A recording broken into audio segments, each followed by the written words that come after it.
May gabi sa tanan. So, I want to share. Gusto ko mag-share sa inyo may tungod sa pulong sa Ginoo. Kay I realize that the Word of God is one and only important thing in kalibutan. Busa in Hebrews chapter 4 verse 12 kay ang pulong sa Dios buhi ug maabtik ug mas hait pa kaysa bisan unsang espada nga duhay sulab. Mudulot kini hangtod sa kinahidladman sa kalag ug sa espiritu hangtod sa dapit diin nag-abot ang lutahan ug ang kauyukan. Nag-usisa kini sa mga tinguha ug gunahuna sa kasing-kasing sa tawo. Walay butang nga matago gikan sa Dios. Ang tanan dayag ug makita sa iyang mga mata ug kitang tanan maghatag kaniya husay sa atong binuhatan. So praise God, no? So kining pulong sa Ginoo naga-remind ka nato na ang pulong sa Ginoo buhi, active. Bago ra binahuman og Bible study ug mao ni siyang pulong nagi-share. Ug I want to share also sa butang na ako ang na-learn ani na pulong o base sa ako ang nakuha na takeaways sa Bible study namo, no? Nag-invite ko. So makita nato na ang pulong sa Dios buhi ug abtik. So kita na wala pa diha sa Ginoo, no? Makasasala kita ug angayan kitang malaglag sa impyerno tungod sa ato ang mga sala ug kahugaw sa atong mga kasing-kasing. Apan tungod kay Ginoong Hesukristo nakadawat kita kinabuhing walay katapusan, no? Pinaagi sa pagtuo, no? ug pagdawat kaniya ang iyang gihimo dito sa cross, the finished work of Jesus Christ. Busa ang pulong sa Ginoo mao ra gi makatandog, mao ra makabag-o sa kasing-kasing sa usa ka tawo, no? Kay hait pa kay sa bisan unsang espada nga duhay sulab. Di ba ang double-edged sword? Ang kita man tag espada murag kanang blade, double blade, miskin asa hait. So ingana ang pulong sa Ginoo na kung asa moaoy mo abot sa atong mga kasing-kasing, no?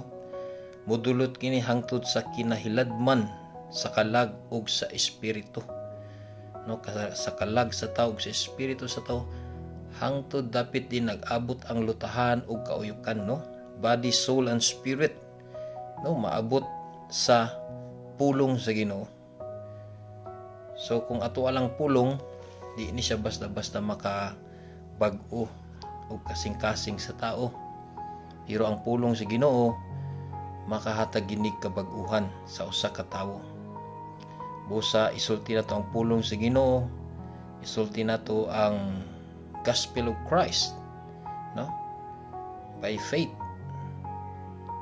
Na kung kinsa mo tuo, mudawat kay Ginoong Hesukristo na iyang Ginoong manluluwas, kinasing-kasing maluwas siya.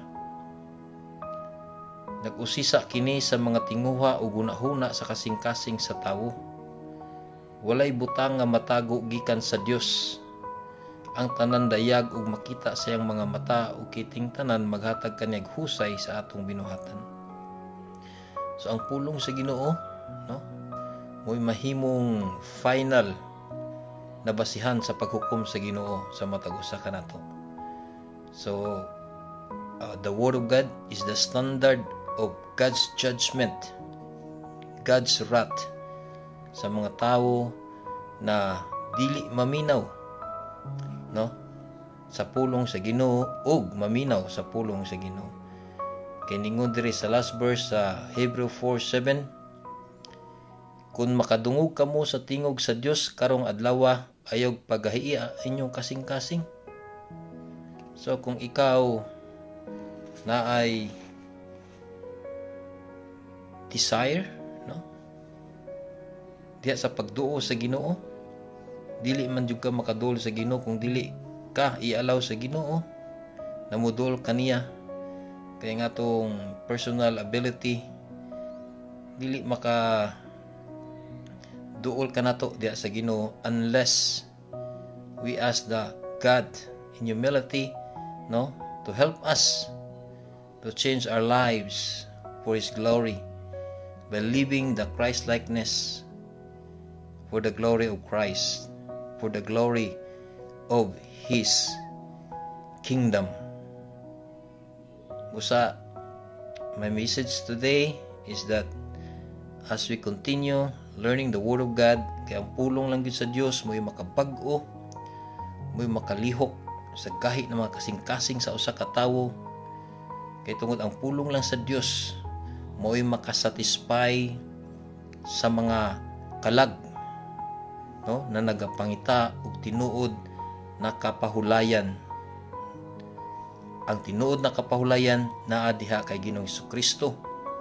Sa panahon na atong sala gipasaylo, tungod kita nagtuo, tungod kita naglaom, tungod kita nagahandom sa iyang pagbalik, no, as His second coming, no, nituo ta dito sa cross, gibayran na atong mga sala o kinasing-kasing nibilib ug nagreceive ta sa iyang gihimo para kanato na mga makasasala na angay untang ilaglag sa impyerno. Praise God sa iyang pulong na kanunay tang magtuon. God bless.